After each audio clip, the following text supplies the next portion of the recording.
Right everyone, तो आज हम क्या कर रहे हैं? Applications of trigonometry, Heights and distances. हमने कल स्टार्ट कर दिया था। 9.1 एक्सरसाइज है, इसके फर्स्ट 6 क्वेश्चंस हम लोग डिस्कस कर चुके हैं और होमवर्क मिला था डायग्राम्स ड्रॉ करने का, 1 on each page. Hand raise करो, किस किसने किया है? करो हैंड रेज, करो करो। प्रूफ्स आने दो मम्मी पापा को प्लीज, जल्दी से। सिर्फ चिन्मय, वो भी इतना सा हैंड रेस। अब ये पता नहीं मुझे ऐसे ऐसे कर रहा है कि ये सच में मैम बता रहा मैंने है वन मैंने ऑन किया ईच है, पेज नहीं किया, मैंने सारे एक साथ बना या लिए। ये पूरा नहीं किया है को मैम मैंने कवर किए कर रहा बस है। सारे एक। Hmm. Ma'am all but one. Ma'am मैंने बनाया लेकिन सारे एक पेज पे। अच्छा वाह, आर्या ने किया है। अब आर्या इतने से हाथ का मैं क्या मतलब समझू बेटा? 5 हैं, 4 हैं, कि बस ऐसे थोड़ा थोड़ा है और किसी ने थोड़ा नहीं किया है। है ना? तो I would request the parents here to please watch this video and counsel your kids to study harder, because we are already in the middle of the session. We are short of time and kids are not studying properly at home. ठीक है ना? अब मैं group में message लिखूंगी कि please watch this recording. Okay, good. चलो, अभी क्वेश्चन नंबर 6 जल्दी जल्दी से डायग्राम बनाएंगे और सॉल्व करेंगे। Question number 6 we already did, right? तो हम क्वेश्चन नंबर 7 से शुरू कर रहे हैं। From a point on the ground, मैं जल्दी जल्दी से डायग्राम डिस्कस करूंगी and I will only guide कैसा सॉल्व करना है। To solve is your responsibility. From a point on the ground, the angle of elevation of the bottom and top of a transmission tower fixed at the top of a high building. इसका मतलब, इसको एक बार दोबारा से समझे। एक high building है, उसके ऊपर एक टावर लगा है, तो उस टावर के टॉप और बॉटम को देखा जा रहा है। तो इसका मतलब मैं यहाँ पर बिल्डिंग बना देती हूँ पहले। This is the building on the ground, इसके ऊपर इज द टावर, राइट बच्चे और नॉट? और यहां से आप देख किसे रहे हैं? टावर के टॉप और टावर के बॉटम को। क्वेश्चन दोबारा रीड करके समझे, यही मतलब था। From a point on the ground, the angle of elevation of the bottom and top of the transmission tower fixed at the top of a 20-meter high building are 45 and 60. आ रही है बच्चे बात समझ में कि नहीं आ रही? अब इसके अंदर इसको लेबल कर लेते हैं चीजों को। What are they telling us here? ये 20 मीटर हाई बिल्डिंग है, 20 मीटर हाई बिल्डिंग, ये बिल्डिंग की हाइट है। और यहाँ ग्राउंड ऑफ कोर्स बना देते हैं, and this is the tower. यहाँ पर angle of elevation to the top and bottom, पहले टॉप लिखा था बेटा, पहले बॉटम लिखा था, देन टॉप लिखा है। और ये रिस्पेक्टिवली का मतलब है, पहले बॉटम का एंगल इज 45 एंड टॉप का is 60। Although it's logically clear, angle of elevation ये कम होगा। 45 ये बॉटम ऑफ द टावर के लिए है और ये 60 ये टॉप ऑफ द टावर के लिए है। लॉजिकली भी क्लियर है, लेकिन रिस्पेक्टिवली को ध्यान रखकर अपने डायग्राम में लेबल करना चीजों को, ठीक है? रिवर्स लेबल नहीं कर देना। Now they are saying find the height of the tower. अब height of the tower find करने के लिए हम क्या करेंगे? यहाँ पर कहाँ गया अभिनव? नामकरण नहीं करने को आया आज वो डायग्राम्स का। A, B, C and D, right? अब हम सबसे पहले करेंगे इन ट्रायंगल एबीसी। अच्छा, मैं आपको एक और बात बताती हूँ इस चैप्टर की ट्रिग्नोमेट्री की, बड़ी अच्छी। जहां एंगल 45 आ जाए ना, समझो क्वेश्चन ओरली सॉल्व हो जाएगा। कैसे? tan 45 की वैल्यू क्या होती है? 1। tan 45 अगर p बाई बी है, इसका मतलब ये 1 हो गया, मतलब p is equals to B है बेटा। इसका मतलब ये 20 है तो ये भी 20 है ना बच्चे? तो ओरली पता चल गया इतना पार्ट तो। जहां एंगल 45 है वहां पर P और B इक्वल ही होंगे। ओके, तो if this is 20 this is also 20, right? तो मैंने पहले ट्राइंगल BDC सॉल्व कर दिया। ट्राइंगल BDC हमने निकाल लिया, PC इज 20 मीटर्स, ठीक है, वैसे ही लिख कर tan 45 is equal to P by B means DC by BC, और tan 45 की वैल्यू 1 पुट करोगे तो 20 upon BC is equal to 1 means BC is equal to 20। ठीक है, ये बात आ गई ना सबको समझ में, कोई प्रॉब्लम तो नहीं है। अब हम नेक्स्ट करेंगे इन ट्रायंगल ABC। ABC ट्रायंगल में P बाई B से हम ये पूरा लेंथ P का निकाल सकते हैं, राइट। उसमें से इतना माइनस कर देंगे बिल्डिंग, तो टावर पता चलेगा कि नहीं पता चलेगा बेटा? सिंपल है ना बिल्कुल ये क्वेश्चन, फटाफट से फिनिश करो। In triangle ABC again tan 60, लेकिन इस बार P by B is AC over BC, that means AC I will find out. आप लोग ना ऐसे भी कर सकते हो, assuming this to be x, आप इसे x प्लस 20 लिख दो, पर वो उतना कुछ हेल्प करने वाला नहीं है वहां पे, तो पूरा AC फाइंड कर लो एंड बाद में उसमें से DC सब्ट्रैक्ट कर लेंगे। ठीक है, तो AC पूरा फाइंड कर रहे हैं अपॉन BC इज 20, और tan 60 की वैल्यू कौन बताएगा मुझे? tan 60 ये क्लोज करना है मैम √3। √3 अपॉन √1, या फिर वैसे ही बताया था, नंबर्स याद रखो, 1 अपॉन √3 1 एंड √3 अपॉन 1 मींस √3। तो this is √3 is equals to AC upon 20, so 20 √3 meters is the length of AC। ये टोटल इज 20 √3। अब अगर सिर्फ टावर निकालना हो तो 20 √3 माइनस 20 करेंगे। इसको सॉल्व कैसे करना है? अब इसको सॉल्व करने के लिए 20 कॉमन लेंगे, √3 माइनस 1, और इसे सॉल्व करना होता है 10th में। √3 की वैल्यू क्या होती है?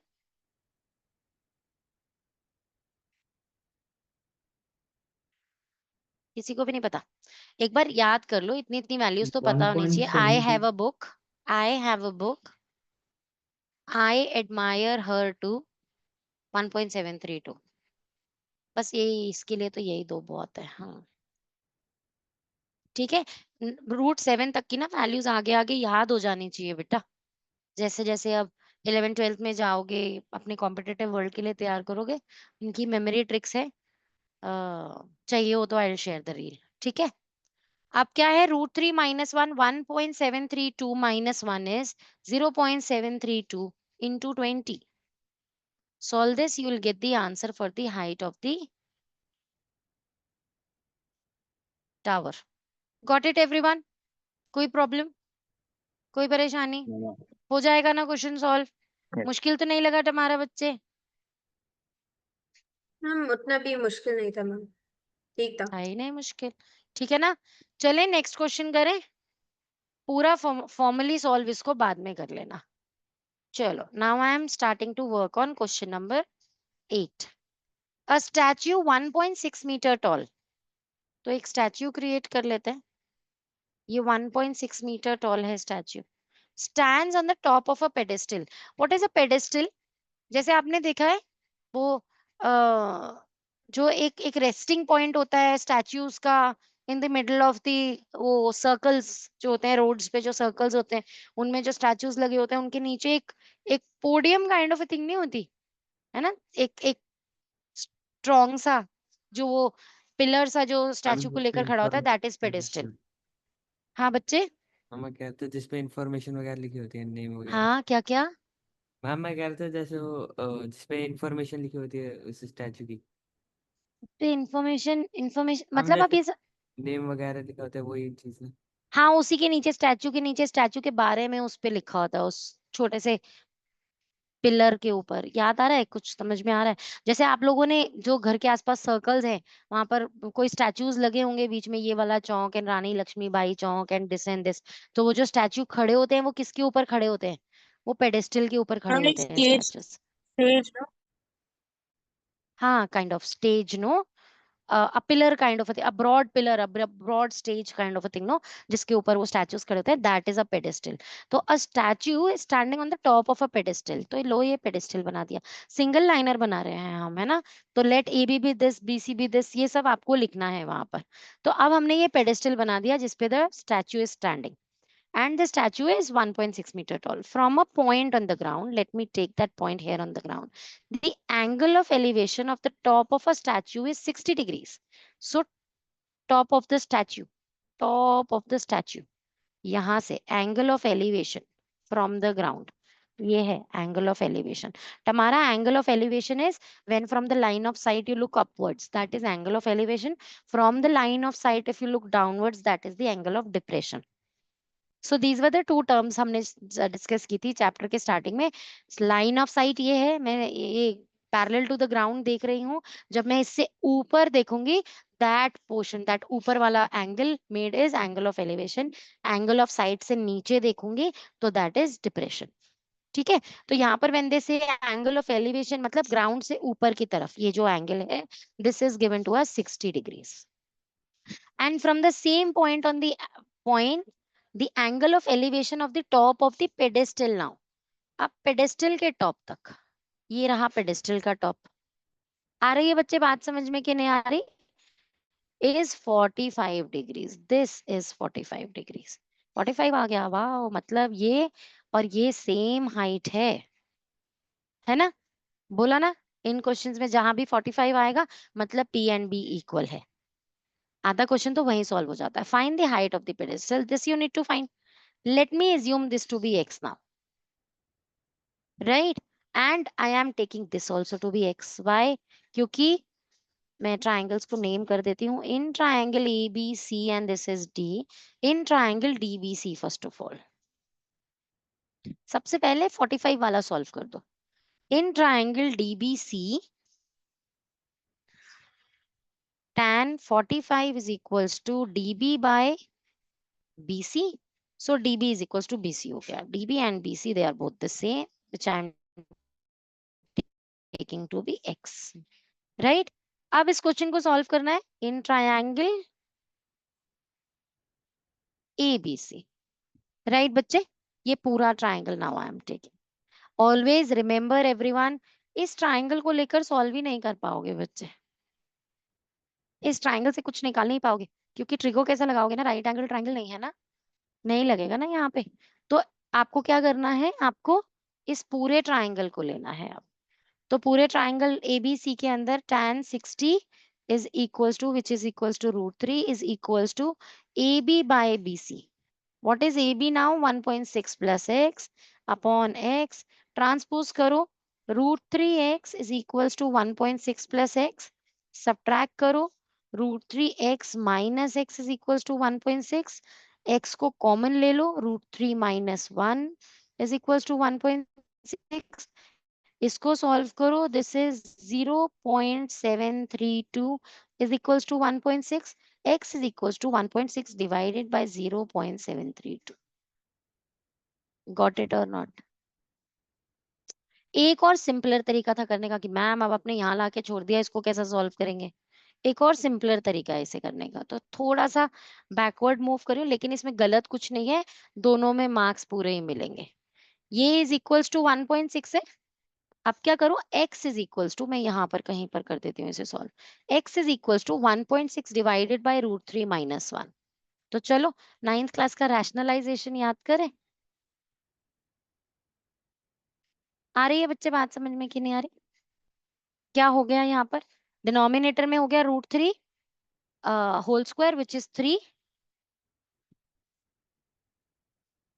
तो ये 3 minus 1 का स्क्वायर दैट इज 1. डिनोमिनेटर हो गया 3 minus 1 दैट इज 2 और न्यूमरेटर हो गया 1.6 into √3 plus 1. √3 plus 1 is what? 1.732 plus 1 that is 2.732. Got it or not बच्चे? Into 1.6 divided by 2. कट कर दो, ये 0.8 हो गया. अब इसको सॉल्व करना आपका काम है. तो multiplication of decimal seems easy, तो ऐसे भी आ सकते हो. डिवीजन ऑफ डेसिमल्स थोड़ा टफ लग रहा था, तो ये ऐसे भी आंसर तक पहुंच सकते हो. आ गई बच्चे बात समझ में कि नहीं आई सबको? क्लियर है ना? कोई परेशानी? ऋषा, ये परेशानी के लिए यस था या क्लियर है के लिए? क्लियर. ठीक है. रिस्पॉन्स सिस्टम डिले हो जाता है बच्चों का, है ना. चलें अभी आगे. अवेश, ग्रिशा, आप लोग का कैमरा बंद है, समझ में आ रहा है बेटू? ग्रिशा पढ़ाई कर पा रही है? Yes ma'am. अवयश समझ में आ रहा है Yes, बच्चे? ma'am. Yes. चलें फिर नेक्स्ट क्वेश्चन करें। Height of the pedestal is x, x का वैल्यू आते ही हाइट ऑफ पेडेस्टल पता चल जाएगा, कंक्लूडिंग स्टेटमेंट लिख देना। So the pedestal is this much meter high.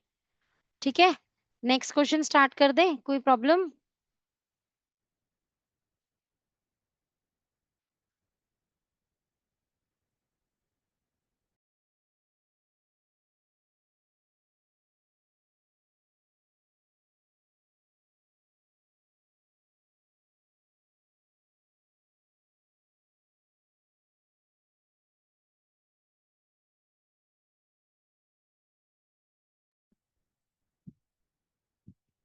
चलें अभी क्वेश्चन नंबर 9 करें।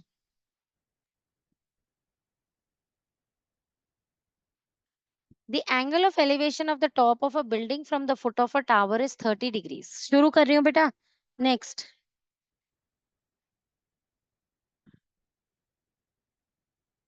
अभी मैं टॉप ऑफ द बिल्डिंग बना रही हूँ from the foot of a tower. देखो अभी ना ये नहीं डिसाइड करी, अभी मैं दोनों को इक्वल बना रही हूँ। अभी मैं आपको बताऊंगी कि आपको क्वेश्चन में कैसा रियलाइज करना है कि हाउ इज टॉप में या टावर या बिल्डिंग में से विच वन इज टॉलर। ये अभी एग्जाम में तो अभी तो नया नया सीखना शुरू किया है, हमें तो पता है कि क्या हर बार बड़ा होता है इन क्वेश्चंस में, पर आप लोगों के लिए अभी तो सीखना शुरू किया, तो लॉजिक सीखो सबसे पहले। The angle of elevation of the top of a building from the foot of a tower is 30 degrees. तो मैं इसे टावर एज्यूम कर रही हूँ बेटा और इसे building. From the foot of the tower से मैं angle of elevation to the top of the building draw कर रही हूँ। ये लो ड्रॉ कर दिया। And what is this angle here? This angle here is 30 degrees. ठीक है, this is 30 degrees. Next they're saying and the angle of elevation from the top of the tower, from the foot of the building to the top of the tower is 60 degree. इसका मतलब अब यहां से ऐसा ऊपर जा रही है line at a greater angle than this one. तो आपको क्या लग रहा है, टावर टॉलर होना चाहिए कि नहीं होना चाहिए? Yes, tower is taller. Question में भी देखोगे मैक्सिमम टाइम आपको टावर्स टॉलर ही मिलेंगे। तो अगर ये एंगल था 30 डिग्री जब मैंने दोनों को सेम हाइट पे बनाया, तो अगर आपको 60 डिग्री ड्रॉ करना है तो आपको टावर टॉलर ही करना पड़ेगा ना बेटा। यही लॉजिक चेक करके डायग्राम बनाओगे तो ही हाइट्स एंड डिस्टेंसेस में मार्क्स आ पाएंगे बेटा, नहीं तो नहीं आएंगे। नहीं तो बच्चों के डायग्राम ही गलत हो जाते हैं, टीचर आगे क्वेश्चन चेक ही नहीं करती। क्या है प्रॉब्लम इस चैप्टर में? सिर्फ डायग्राम को अच्छे से समझना है। अगर आपको एक ग्रेटर एंगल ऑफ एलिवेशन दिया है, इसका मतलब जिस चीज की तरफ आप देख रहे हो दैट इज टॉलर। तो अगर 60 डिग्री का एंगल ऑफ एलिवेशन है यहाँ पर, that means the tower is taller than the building. Got it everyone और नॉट? आ रही है बात सबको समझ में? तो इसका मतलब tower is taller than the building. अब बस हमें क्या क्वेश्चन में बोला है, if the tower is 50 meter high find the height of the building. This you need to find out. Label करो जल्दी से। Let A B be the tower, let CD be the building, let and given angle ABD is sorry ABD नहीं CBD, given angle CBD is 30 and ADB is 60 degree। ठीक है, find the height of the building। कैसे करें find? सबसे पहले तो जो given है, यहाँ एंगल भी गिवन है और यहाँ एक साइड भी गिवन है, this will be the choice of triangle first, क्योंकि इससे I can find this base. फिर उसके बाद with this base and this triangle I can find out the building, right or not? Simple है ना? तो जल्दी से कर दो शुरू। इन ट्रायंगल ABD पहले tan 60 is equals to P by B, so 50 upon BD, so BD is equals to 50 upon under root 3। This is 50 upon root 3। Then in triangle CBD now tan 30 degree is equals to CD by 50 upon root 3। अब इसको कैसा solve करेंगे देखो, यहाँ पर समझो। tan 30 का value is 1 by root 3 is equals to CD upon 50 root 3। ये यहाँ डिवाइड हो रहा है, उधर जाकर मल्टीप्लाई होगा, तो 1 अपॉन root 3 multiplied by 50 upon root 3। कोई प्रॉब्लम? आर्या समझ में आया? स्टार्टिंग से नहीं, जोर से बोल। खाना खाया आज? स्टार्टिंग से नहीं, स्टार्टिंग से नहीं समझ आ रहा। यहाँ से? तो किस चीज का वेट कर रही थी? मैं नहीं पूछती तो? मैं बताती पर अच्छा, सबसे पहले तो एक बिल्डिंग है, एक टावर है। बिल्डिंग के टॉप को आप एक पॉइंट से देख रहे हो, टावर के बॉटम से। बिल्डिंग के टॉप को टावर के बॉटम से देख रहे हो तो 30 डिग्री का एंगल बन रहा है। बिल्डिंग के बॉटम से टावर को ऑब्जर्व कर रहे हो तो 60 डिग्री का एंगल बन रहा है। डायग्राम बन गया। अब पहले ए बी डी ट्राइंगल लोगे बेटा। एक साइड गिवन है, tan लगाकर tan 60, इस साइड को बेस को फाइंड करो। वो आपके सेकंड ट्राइंगल में काम आ जाएगा। एक ट्राइंगल से एक पार्ट फाइंड करके दूसरे ट्राइंगल में पुट करना है ताकि ये साइड निकल सके। अब यहाँ पर सॉल्विंग में जहां डिनोमिनेटर में एक फ्रैक्शन आ गई, उसको सॉल्व करने के लिए ये याद रखो कि this divisor here is a fraction. No, ये डिवाइड हो रहा है CD से, तो CD की वैल्यू के लिए उधर जाकर मल्टीप्लाई करना है उसको। तो इसको मल्टीप्लाई कर दिया। 50/3 इज द आंसर। √3 50/3 को सॉल्व कर दो to get CD। Got it और नॉट? समझ में आ गया सबको? कैलकुलेशन कैसे क्विकली सॉल्व हो जाएगी? जल्दी जल्दी से करो, फिर नेक्स्ट करते हैं फटाफट से। मैं इतना स्क्रीन रेडी कर रही हूँ नेक्स्ट क्वेश्चन के लिए। चलो फटाफट से 30 सेकेंड्स के बाद।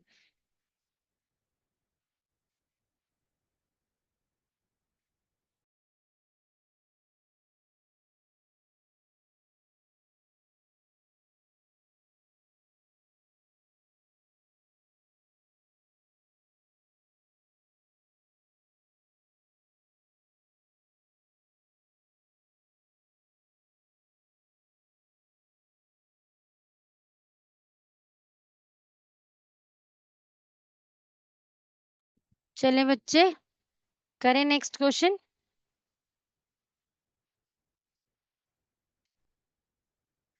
Two poles of equal heights are standing opposite to each other on either side of the road. तो एक रोड है, उसके साइड पे दो पोल्स हैं of equal height. They have given you the heights are the same. ठीक है, तो if this is let's say 10 metre, तो ये भी 10 मीटर ही है। अभी हमें गिवन नहीं है, मैं बस आपको एग्जांपल के लिए बता रही हूँ। Now the road is 80 meter wide, so this road 80 meter. From a point between them on the road, एक पॉइंट है कहीं रोड के बीच में। The angle of elevation of the top of the poles are 60 and 30। चलो यहाँ पर भी एक लॉजिक सीखते हैं। अगर मैं एग्जैक्टली मिडिल में एक पॉइंट ले लूं दोनों पे, तो मुझे एक बात बताओ, क्या ये दोनों एंगल सेम नहीं होने चाहिए? है कि नहीं बच्चे, बताओ? होने चाहिए ना। लेकिन ये एंगल्स अलग अलग गिवन है, इसका मतलब पॉइंट मिडिल में नहीं है। अब मुझे लॉजिक से ये बताओ कि कौन सा एंगल 60 होना चाहिए, कौन सा 30? The one closer to the tower should be greater or one the farther from the tower should be greater?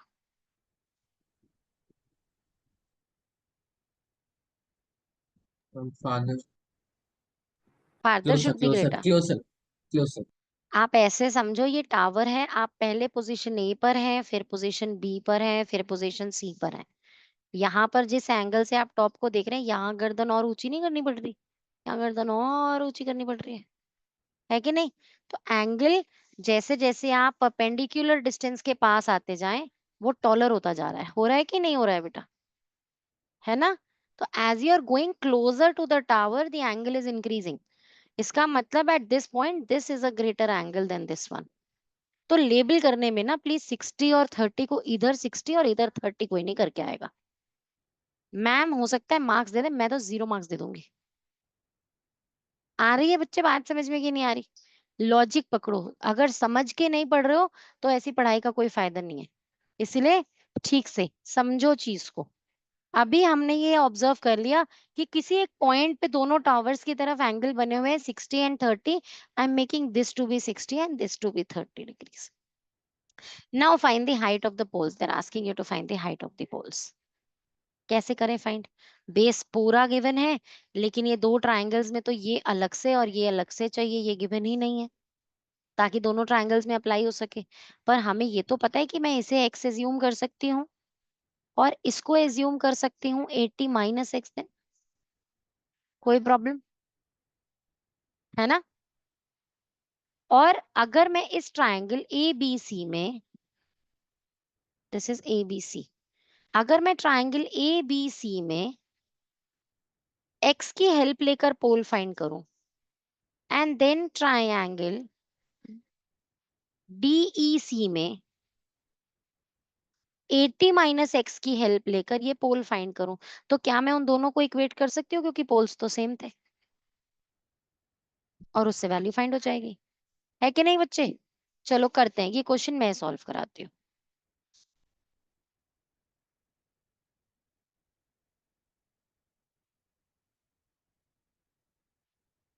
सबसे पहले इन ट्रायंगल ABC, बेटा इंट्रोडक्शन लिखना आपका काम है। Let AB be the pole 1, let DE be the pole 2 and BE be the width of the road which is 80 meters given. Also given angle ACB is 60 and angle DCE is 30 degree. ये लिखना आपका काम है। मैं बार बार theory पे time waste नहीं करूंगी, बता रही हूँ for the first time, but I am expecting कि टेस्ट में मुझे ये सब मिलेगा। ठीक है,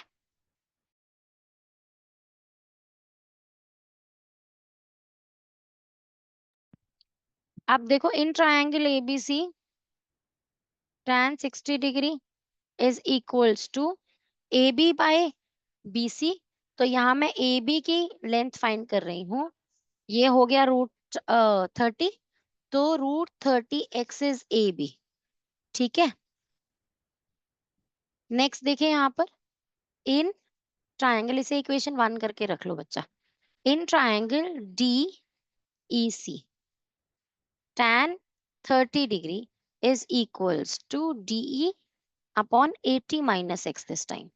आ रहा ये स्टेप समझ में आया? P बाय B लगाना है ना, और B आपने 80 माइनस एक्स एज्यूम किया, ठीक है ना? ओके, अब tan 30 की वैल्यू 1/√3 is equals to DE upon 80 minus x. तो DE का क्या हो गया मेजरमेंट यहाँ पर? DE is equals to 80 minus x over √3. This is equation 2.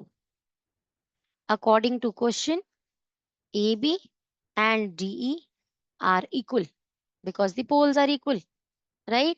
इसका मतलब under √3x is given equals to 80 minus x under √3. Transpose कर दो,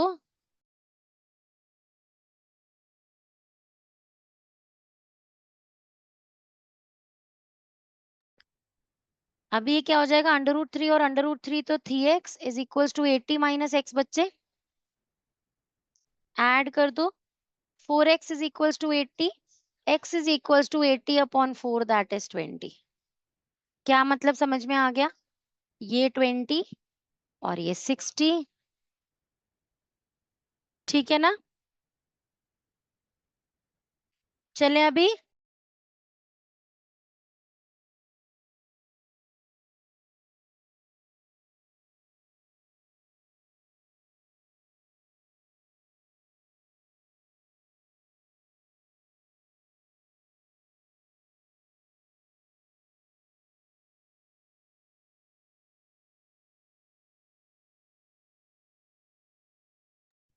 चले बच्चे,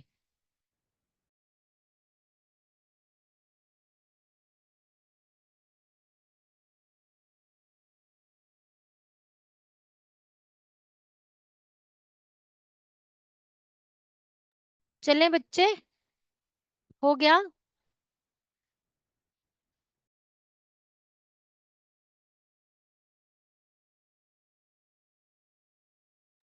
अच्छा, लेकिन प्रॉब्लम ये है, हमें तो ये निकालना था पोल। यहाँ तो 1 मार्क कट जाएगा मार्क्स में, क्योंकि ये तो ये आया, बेस आया, और पूछा था find the height of the pole. Distance between them के तो मिल जाएंगे मार्क्स, लेकिन हाइट ऑफ द पोल तो आंसर नहीं किया, ये क्वेश्चन टैग तो रह गया। तो इसको सॉल्व करो, क्या वैल्यू आई थी इसकी, √3x आई थी, तो √3 इंटू क्या वैल्यू है ये 20 √3 इज आंसर फॉर हाइट। अब मिलेंगे फुल मार्क्स। आ रही है बच्चे बात समझ में कि नहीं आ रही? ठीक है ना? रजत, मेडिटेशन करने का मन तो नहीं कर रहा बेटा आज? नहीं मैम, अभी तक तो नहीं। पक्का ना? अभी तक तो नहीं हो रहा। अभी तक तो नहीं हो रहा?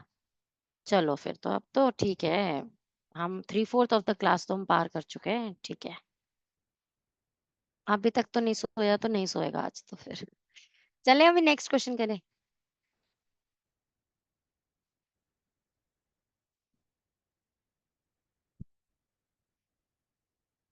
चलें बच्चे? चिन्मय, क्यों सिर पकड़ के बैठा बेटा तू? मैम हेडेक हो रहा है। ये मेरी क्लास में हो जाता है बेटा। तो मैम सारी क्वेश्चन कोई बात नहीं, रेस्ट कर लियो अभी, इसके बाद थोड़ा पानी पी ले, drink some water. It's not just me who says no, हर चीज पे पानी पी लो, नींद आ रही है पानी पी लो, सर दर्द हो रहा है पानी पी लो।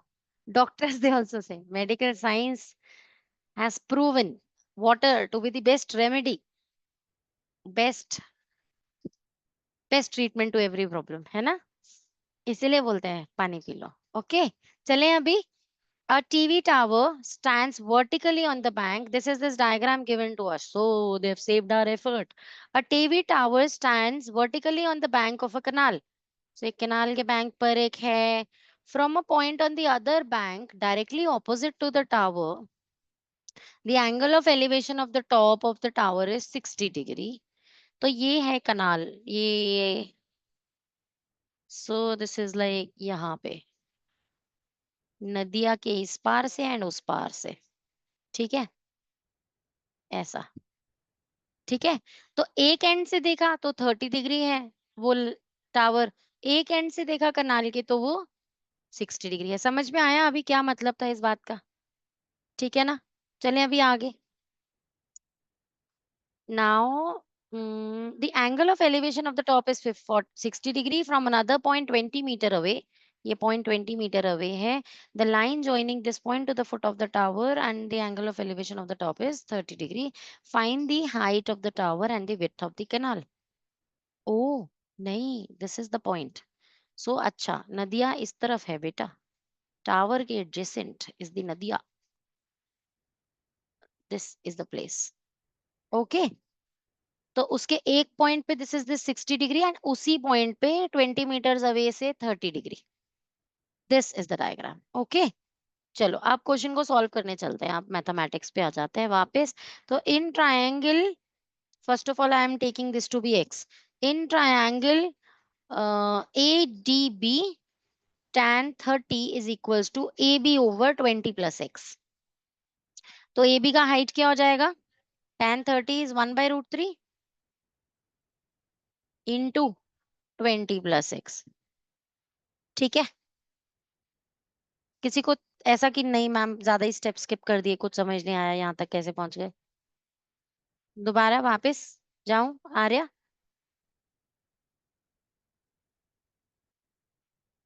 आर्या समझ में आया है? वापस जाऊं बेटा? अच्छा, तो बोल दिया अगर ना, देखो प्रोब करने की जरूरत क्यों पड़ रही है बेटा? तो ऑलमोस्ट देखो सेकेंड ईयर चल रहा है अभी मेरे से पढ़ते हुए, अभी भी पूछती नहीं है आगे से. tan 30 is equals to AB by 20 plus x. tan 30 का value 1/√3 into 20 plus x transpose करके इधर ले आए इज AB. आई बात समझ में कि नहीं आई? अभी ठीक है ना? अब मैं क्या कर रही हूँ, अब मैं ट्राइंगल ले रही हूँ, in triangle ACB, this one. tan 60 degree is equals to AB by x. तो AB इज इक्वल्स टू, अब tan 60 is √3 into x. From both the equations AB की वैल्यू ही आई है ना, तो AB ही रहेगा, सेम ही रहेगा. तो 20 plus x by √3 is equals to √3x है बच्चे. कितना सिंपल है ना ये। इसको ट्रांसपोज करो, 20 plus x is equals to √3 into √3 is 3x, 20 is equals to 2x, x is equals to 10। ठीक है कि नहीं बच्चे? तो ये 10 हो गया कैनाल। आप क्या करोगे, एक क्वेश्चन टैग हो गया ना, विड्थ ऑफ द कैनाल हो गया solve. Next height of the tower निकालना है अब ये। तो ये तो एसीबी वाला जो वैल्यू था √3x उसमें पुट करो, सबसे इजीली आ जाएगा 10√3। गॉट इट बच्चे और नॉट? आ रहा है समझ में कि नहीं आ रहा सबको? जल्दी से कंप्लीट करो फटाफट से, अभी भी हम ये पूरा चैप्टर खत्म कर सकते हैं आज, जल्दी करो।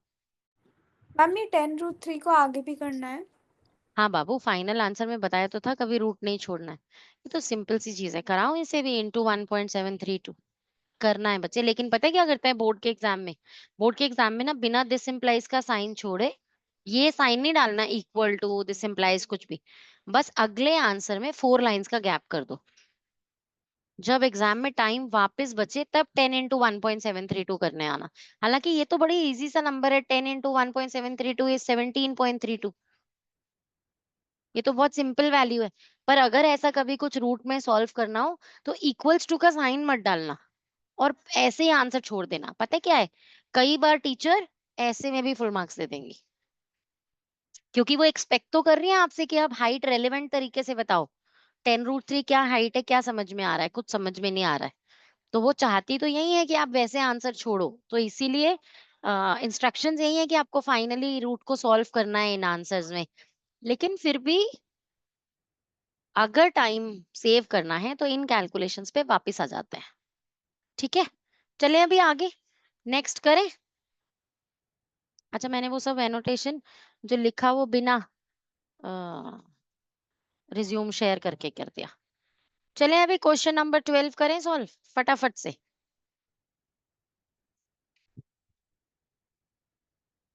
चलो जी चलो, जल्दी जल्दी जल्दी जल्दी। This is the question we need to solve. From the top of a 7 metre high building, कोई बना पाएगा? कोई इनिशिएट करना चाहता है कि मैम मैं बनाऊंगा ये डायग्राम स्क्रीन पे? अगम, अगम इज कीपिंग हिमसेल्फ हाइड्रेटेड ना, उसी का माइंड सबसे ज्यादा एनर्जेटिक होगा इस टाइम। चलो अगम बेटा, Now I'll try. Go ahead, very good. From a top of a 7 metre high building, draw करो जी 7 metre high building. Okay, the angle of elevation of the top of the cable tower is 60 degree.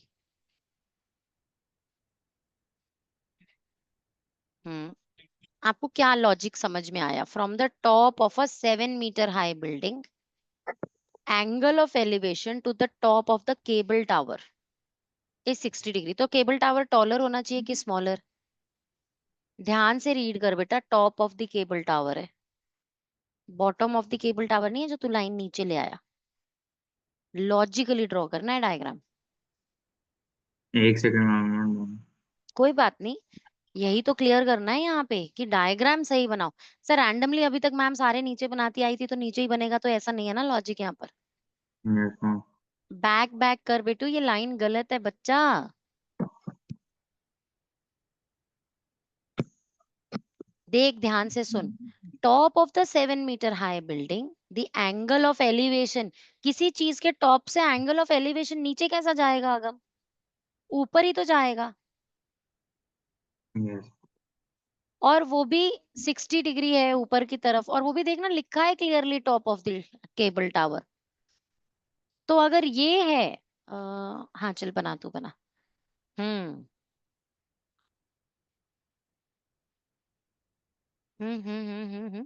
Cable tower draw कर।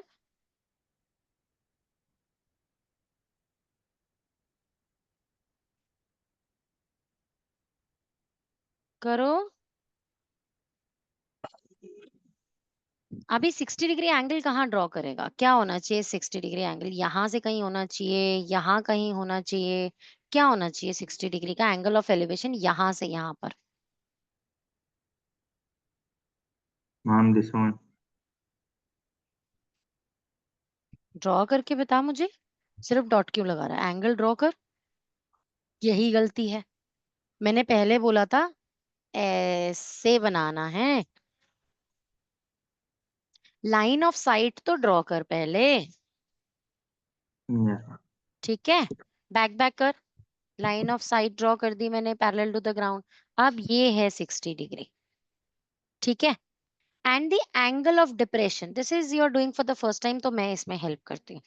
Angle of depression of its foot, किसका foot? जिसकी बात हो रही है ना, ये बिल्डिंग थी, ये टावर था, यहीं से ही अब उसका फुट ऑब्जर्व कर रहे हैं हम, ये।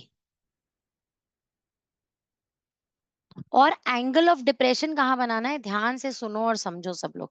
लाइन ऑफ साइट से नीचे की तरफ। और मैंने आपको क्या बताया था? एंगल ऑफ डिप्रेशन मतलब दूसरे पॉइंट से angle of elevation he given होता है बेटा, कुछ नया नहीं होता वो। ये 45 डिग्री है तो मतलब ये 45 डिग्री गिवन है। ओ बिंगो, एक और बात पता चल गई क्वेश्चन पढ़ते पढ़ते, दैट ये वाली लाइन इस लाइन के इक्वल है। कैसे पता चली? 45 एंगल से, है ना? क्वेश्चन पढ़ते पढ़ते ही काफी हद तक समझ में आने लगेगा ना। और अगर ये लाइन ये बिल्डिंग जितनी है तो ये भी बिल्डिंग जितनी है, अगर ये एक्स है ये भी एक्स है ये भी एक्स है, क्योंकि ये और ये तो पैरेलल है ना। आ रही है बच्चे सबको बात समझ में कि नहीं आ रही? चलें अभी आगे। Determine the height of the tower, this you need to find out. तो इसे फाइंड करने के लिए ये तो ढूंढने की जरूरत ही नहीं है बेटा, ये तो ऑलरेडी आपने एक्स मान लिया, है ना बच्चे? सिर्फ यही तो फाइंड करना है। और अगर सिर्फ यही फाइंड करना है तो सिर्फ इसी ट्रायंगल पे फोकस कर लेंगे। एक्स तो हमने इसे एज्यूम कर ही लिया है, ठीक है ना? मैम मैम बिल्डिंग की हाइट तो 7 मीटर दे रखी है ना। किसकी हाइट? अच्छा, तो फिर तो ये भी 7, ये भी 7, ये भी 7, ये भी 7। आ गई बात के नहीं?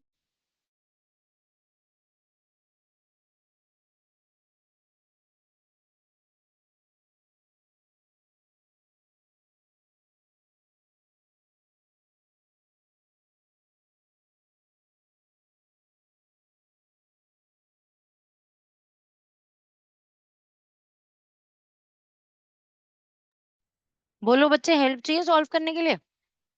दोबारा से समझाऊं आर्या? अनघा, समझ में आ रहा है बच्चे? अनघा लेट आई है आज क्या क्लास में? Yes ma'am. और इतना लेट? Sorry ma'am. सो गई थी, यू ओवरस्लेप्ट, है ना? नहीं मैम, मैं साइंस की रिकॉर्डिंग्स देख रही थी। अच्छा, यस तो अब मैम। मैथ्स की भी देखनी पड़ेगी। Yes ma'am.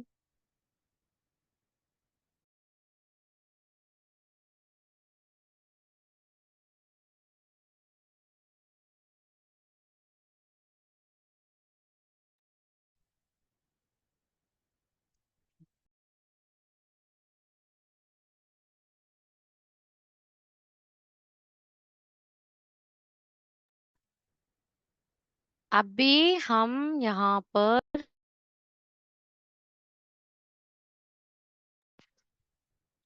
सबसे पहले ये 7 गिवन है, हम यहाँ पर tan 45 यूज करके इसको 7 फाइंड करेंगे। ग्राउंड के पैरेलल आपने ये लाइन ड्रॉ की है, ये भी 7 हो जाएगी। ये 7 है तो ये पोर्शन भी 7 हो जाएगा। और अब आप ट्राइंगल लेंगे इन ट्राइंगल ABC। ये जो D और E है, ये इससे आपको कुछ नहीं करना है, वो सॉल्व हो चुका है। In triangle ABC tan 60 degree is equals to AC by BC। Value put करो, tan 60 की √3 7 से मल्टीप्लाई करो, you will get the answer, ठीक है ना? दोनों को ऐड कर दोगे 7 √3 और 7 को, you will get the answer for the final height of the tower. आ गई ना बच्चे बात समझ में? कोई प्रॉब्लम? तेजस, समझ में आ रहा है chapter? Yes ma'am. Question number 13th 14th 15th। Time taken वाला क्वेश्चन बहुत इजी है। 14 भी बहुत इजी है, 13 भी बहुत इजी है। अब आपको क्या करना है, 13, 14, 15 होमवर्क में ट्राई करना है। प्लीज कहीं से कॉपी मत करो, नहीं कर पाओगे दैट इज मोर बेनिफिशियल। सोचो, और नहीं कर पा रहे हो सॉल्व, सिर्फ डायग्राम बना कर ले आना। मैं करवाऊंगी ये क्वेश्चन। अभी के लिए आप लोग क्या कर रहे हो, अभी के लिए आप लोग जितना भी अभी काम कराया है उसको नीटली कंप्लीट कर रहे हो, क्योंकि फिर आप नहीं तो मुझे वो डर्टी सा वर्क सबमिशन में दे दोगे, क्लास के एंडिंग के बाद तो पढ़ोगे नहीं, ऐसा बुक एक तरफ फेंकोगे और एक तरफ रजिस्टर और भाग जाओगे बेंच छोड़ के, है ना, छुट्टी ऐसा करके भागोगे यहाँ से। तो इसीलिए take 5 good minutes, 5-7 good minutes, जितनी introduction, concluding lines, in triangle this, in triangle that, वो लिखना था, वो सब लिखकर कंप्लीट करो और क्लास वर्क का सबमिशन देना। क्वेश्चन नंबर 13, 14, 15 होमवर्क में ट्राई करना। आई एम श्योर 13 एंड 14 तो कर ही पाओगे, पक्का से कर लोगे। 15th मैं करा दूंगी, नहीं आया तो ठीक है। और अभी हम क्या करेंगे, 15th अगस्त, कल तो क्लास नहीं है on the account of independence day, लेकिन सैटरडे को क्लास है। और सैटरडे को हम लोग क्या करेंगे, सैटरडे को ना एक ही सेशन रख लेंगे, और सैटरडे को सेकंड सेशन नहीं रखेंगे। सैटरडे के सेशन में, प्रिशा सो जाना बेटा तू और थोड़ी देर में ना। सैटरडे के सेशन में हम ऐसे ही कुछ 10 क्वेश्चंस और डिस्कस करेंगे, और आप लोग सब अपने पास फोन्स हैंडी रखना, और एक एक क्वेश्चन का डायग्राम मुझे ड्रॉ कर करके जल्दी जल्दी शेयर करना on my personal WhatsApp.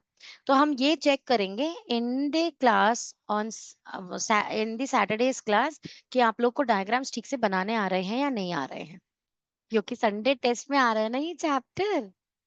Wow, okay. Ma'am Sunday test I won't be able to give at least submit before evening. Excuse अच्छा, मी मैम, हाँ जी बेटू, मैम एक संडे मिनट, टेस्ट मैं भी नहीं दे पाऊंगी, मंडे को मेरा एसएसटी का एग्जाम है। तो मैं 0 मार्क्स लगा दूंगी, okay. Ma'am Ma'am, 0 I'll be marks मिलेगा सबको। There is no excuse for anyone. Sunday को किसी भी टाइम टेस्ट अटेम्प्ट करो। ग्रीशा सारा दिन कोई सोशल नहीं पढ़ सकता है बेटा, please don't tell me that. मैंने 10th क्लास पास किया है, आई नो। तो, हाँ, पर आप इंटेलिजेंट थे ना। अच्छा, और तुम क्या हो, तुम मैम इंटेलिजेंट नहीं नॉट हो। So intelligent. हाँ, ma'am, तुम भी I'll be इंटेलिजेंट हो। I firmly believe in you, I am very sure Grisha can do this, तो Grisha will do this definitely. I'm जो no भी नहीं condition. देगा अपनी एवरेज खराब कर रहे हो, मैं तो 0 मार्क्स लगाए जा रही हूँ। तुम बोलो तो मैं तुम्हें तुम्हारी एसपीआर शीट दिखा सकती हूँ। दिखाऊं तुम्हारी एसपीआर शीट तुम्हें? मैं सबको मैम मेरे 0 मार्क एक कर रही हूँ, मार्क्स मैंने, वाले का आई तो एम मार्क्स शोइंग नो नहीं। Mercy to anyone here. Ma'am कोई मार्क, बात मैम दिखाने की जरूरत नहीं है मैम। नहीं इट्स देखना मैम. ओके। नहीं नहीं, तुम देखो बच्चा, क्यों अरे घबरा रहे हो नहीं तुम। Ma'am it's fine. अगस्त के एसपीआर, रुको रुको तुम रुको बेटा, ये रही है एसपीआर फाइल अगस्त की। और ma'am, I'll submit, but I'll submit only by evening. I need more time. देखो देखो, अच्छा ये रिकॉर्डिंग तो मैं पेरेंट्स को बोलने वाली हूँ ना ऑब्जर्व करने को। तो देखो इधर ये एसपीआर शीट भी आ गई, वाओ। इस बैच की एसपीआर शीट में कितनों को 0 मिल रहा है। Who is this, Aryaditya. Who is this, Advika. मैं 0 मार्क करवा रही हूँ कि नहीं दूंगी मार्क्स बिल्कुल भी, किसी भी रीजन की वजह से आप गायब हो यहाँ एक्सक्यूज से मी टेस्ट में मैम। से। हाँ जी, ये देखो मैम यहाँ पे, ये देखो, अभी यहाँ पे 0 लगा देते हो सबको, जिनको नहीं लगाया है ना, मैम मर्सी कैसा शो कर सकती है। No mercy to anyone here, ठीक है। हाँ, अब मजा आ रहा है। देखो हो गई ना, एवरेज खराब हो गई मंथ की, 63 हो गया। जो तेजस ने अर्न किया था 76 हो गया, 0 से 63। खराब करो अपना एवरेज, मत पढ़ाई करो, पेरेंट्स को आंसर करना बाद में, ओके। मैम अगर मैम मंडे पर टेस्ट दे सकते हैं तब ठीक होगा ना मैम। मैं travelling, I am going to be on a flight in Sunday. अगस्त का नहीं था वो. तो what time is your flight हमारा बच्चे? Ma'am I think it's around ma'am 6 in the morning। हाँ मैम, इफ तो यू विश पूरा आई दिन कैन थोड़ी share you the plan test eight करेगी। 5 AM बेटा। मैम रेडी भी तो होना है मैम। मैम 3 बजे मम्मी उठा के एयरपोर्ट लेके चली जाएगी। अच्छा हाँ, मैम एयरपोर्ट राइट। लेके मैम 1 घंटा है। मैम अरे तो इतना रेस्टिंग टाइम होता है एयरपोर्ट पे, invest that time in attempting your test बेटा, है ना, ठीक है। मैम मैं शाम तक दे दूंगा मैम. हाँ, मुझे 12 midnight before the date changes, मुझे that would do. Before the date changes submit your test.